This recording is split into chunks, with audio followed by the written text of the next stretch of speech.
First, hello everyone. In this video we will discuss the term Forex Wyckoff trading. The Wyckoff method was developed by Richard Wyckoff in the early 1930s. Wyckoff conducted in-depth research that resulted in the development of several theories and trading strategies. An outline of his work is provided in this video. The discussion includes 3 guiding principles, the idea of the composite man, Wyckoff's schematics. Number 1. 3 guiding principles. There are 3 laws of guiding principles. 1. The law of supply and demand. 2. The law of cause and effect. 3. The law of effort vs result. Number 2. The idea of composite man. Wyckoff developed the concept of the composite man, or composite operator, as a hypothetical market identity. He suggested that traders and investors should analyze the stock market as though one entity were in charge of it. They would be better able to follow industry trends as a result. In essence, wealthy people and institutional investors are represented by the composite man as the largest participants, market makers.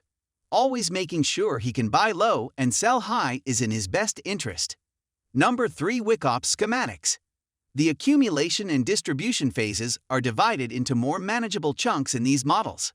5 phases make up the sections, along with numerous Wyckoff events. First one is preliminary support, where substantial buying begins to provide pronounced support after a prolonged down move. Volume increases and price spread widens, signaling that the down move may be approaching its end. Next one is selling climax, the point at which widening spread and selling pressure usually climaxes and heavy or panicky selling by the public is being absorbed by larger professional interests at or near a bottom. Next one is automatic rally, which occurs because intense selling pressure has greatly diminished. A wave of buying easily pushes prices up.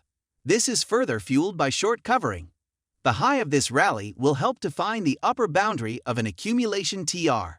Next one is secondary test, in which price revisits the area of the SC to test the supply/demand balance at these levels. If a bottom is to be confirmed, volume and price spread should be significantly diminished as the market approaches support in the area of the SC. It is common to have multiple SD after a SC. Another points you can see in this chart-like test. Large operators always test the market for supply throughout a TR, e.g., SD and springs, and at key points during a price advance. Beside that is SOS, known as sign of strength, a price advance on increasing spread and relatively higher volume. Often SOS takes place after a spring, validating the analyst's interpretation of that prior action. Next one is LPS, known as last point of support, the low point of a reaction or pullback after a SOS. Last one is BU backup. Evans analogize the SOS to a jump across the creek of price resistance, and the backup to the creek represented both short-term profit-taking and a test for additional supply around the area of resistance. The markup phase then follows, measured by the slope of the new uptrend. Pullbacks to new support offer buying opportunities that Wyckoff calls throwbacks, similar to buy-the-dip patterns popular in modern markets. Reaccumulation phases interrupt markup with small consolidation patterns. There are also steeper pullbacks which Wyckoff calls corrections. Markup and accumulation continue until these corrective phases fail to generate new highs.